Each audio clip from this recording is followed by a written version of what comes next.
Alright, so this video is going to be basically if you should get into custom keyboards or not. Custom keyboards is a very, very big hobby, but also a very expensive hobby. And I'm just going to get this out of the way now. If you don't type a lot, don't even look into this hobby.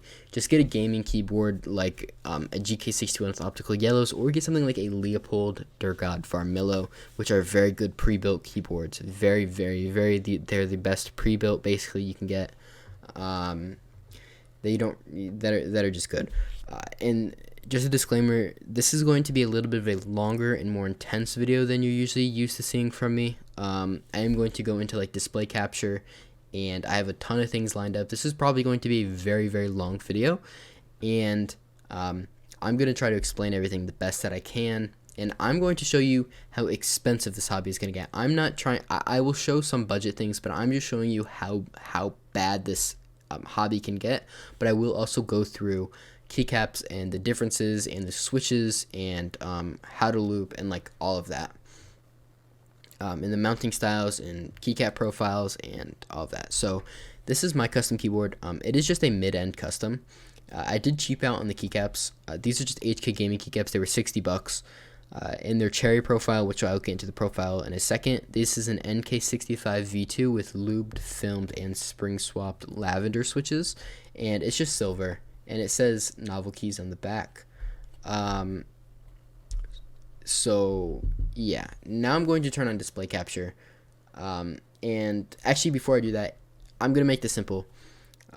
If you game, just go with either a gaming keyboard or, as I said, Leopold, Farmillo, Durgod. If you type, this is a hobby you can get into. I would not recommend collecting keyboards. I would recommend just getting one nice custom keyboard. And if you do a mix of custom and gaming, that's really up to you. I can't tell you what to do. I would just recommend, again, Leopold, Durgod, Farmillo, something like that. Now, I don't have the cable to my keyboard. I don't know where it went. So all the typing you're going to hear is going to come from the GK61 with optical yellows. I can't find the cable, and the one that I'm using is in the GK61, so I can't find it. The one that's here is broken. So, and my setup is extremely scuffed. Sorry for that. But now going on to display capture. We're going to talk about keyboards and mounting styles first. So there are many different types of mounting styles. This picture will not for the life of me come up, so I'm just gonna have to like wing this. This is what it, oh, I guess it does actually come up.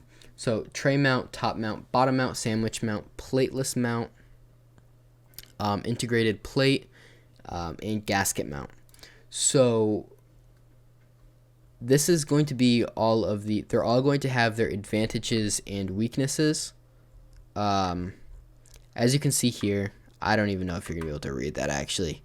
I will link this in the description actually, so you can read it, but there are many different types. Integrated plate is usually something people don't want, and same with, there's a few here people just don't usually want.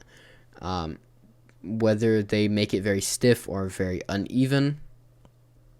So yeah, now we're going to go on a few budget things. This is going to be the Tofu. This is on the more budget end. This is I would say this is a little bit of an overrated keyboard, but you can choose the plate, polycarbonate, aluminum, brass. Brass is going to be very stiff. Aluminum, I think, is like kind of like the standard. If you don't know what you want, just go with aluminum. And polycarbonate is going to be if you want to try something a little bit different. And you can get different cases, different colored cases. They also have an acrylic one, I'm pretty sure, but it's a little bit more. And this is hot swappable. I forgot to mention, if you're just getting into the hobby, I would just really look for hot swap. I would not recommend soldering, especially if you're a kid. Your parents, if you're not into hobbies like mice or anything like that, and you haven't modded switches, your parents usually won't let you just bring a soldering iron into the house. That's a little bit unusual. So yeah. Now the one budget keyword I would look at, if you're on a tight budget and want like a $200 total keyboard, NK65 entry. This is the budget king still to this day. $95. You're not going to get any switches or keycaps with this, but it's to this day just the best budget. It is polycarbonate casing, so it is going to be a little bit deeper, and there is an aluminum version to this. If you do have the money to go like a little bit of a step up, this is a little bit better than the Tofu.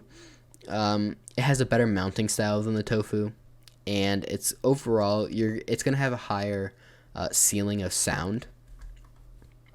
But this is what I have. It's gonna come out to about, depending on what you get, $185 to $195 without shipping. It came out it was like $4 shipping, I think, to the US. But now the higher end ones are going to be like Bauer, 500. This is without switches, obviously. All of these are going to be without switches, keycaps. So 500, and then Keycap. So Keycap is like the ultimate flex. $2,000 is what the commissions are going to be. Tifu's is a Keycap. His is 3,500. So yeah, and it's just a few people. They're really nice people. But I mean, you can get also an $885 one. But anyway, going on to keycaps. So keycaps, the highest end keycaps you can really get are going to be like GMK keycaps, and there are many different types here. They have many different colorways. They have GMK Gateway. These are all going to be group buys also. So group buys mean you're going to order it, and they're not going to get to you until November 2021 for this. Like GMK Storm, this one's sold out. GMK Alpine is $170. What is the most expensive one here? The cheapest one, I'm pretty sure, is going to be, that's in stock, I think, is going to be GMK Pride, because there are no extra, I guess you could say also. Well, okay, let me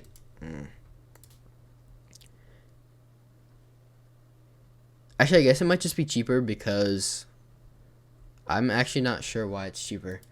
But anyway, moving on. Base set is going to cost you about $170 on normal ones. And then for, like, if you need a shortened tab, you're going to have to pay the $70 to get it. It's going to come with all these. If you want the novelties, which are going to be like extra keycaps, it's like just extra cool keycaps, it's going to be $65. Different type of spacebar, $35. Desk mats, also desk mats are a nice little hobby to get into also. They're just kind of cool. They're aesthetically pleasing. $20 for like a desk mat. It's not a very expensive hobby. But GMK is going to be like the highest quality. They're cherry profile. So profiles are going to be like, so the difference with keycap profiles are going to be cherry. This is cherry. This is OEM. OEM is going to be the standard. That's what most keycaps are going to be. Like if you look down at your keycaps, more than likely it's going to be OEM. SA, XDA, DSA, and they're all going to produce a different sound. Cherry is going to be, they're only going to be compatible with different, south-facing switches. So north-facing switches, a north-facing PCB will not be compatible because it will have interference. You can look up what that means. Just look up cherry and north-facing interference, and you'll find it. I don't have time to go through that, because more than likely you probably won't really be looking at cherry profile. So yeah, so GMK is going to be like the top, and then you have, these are ABS, PBT. You have ePBT. These are really nice sets to look at. Also, they're like $75, and they also have like the novelties and all that. And these are also group buys. So yeah, and you also have the Budget King keycaps, which are HK Gaming keycaps. These are cherry, so they're only going to be compatible with south-facing PCB. But you can look up what that means. They have many different colorways. These are not the only colorways. They have many different colorways. You can look on their website or on Amazon. I think they have them, and you can see all the colorways. There's a lot of different colorways. They're really nice. I have them. Now going on to stabilizers. Stabilizers, I'm not even going to really go through. There's different types. Screw in. It'll say in, if you look in the description, it'll tell you basically about them. There's plate mount, PCB mount.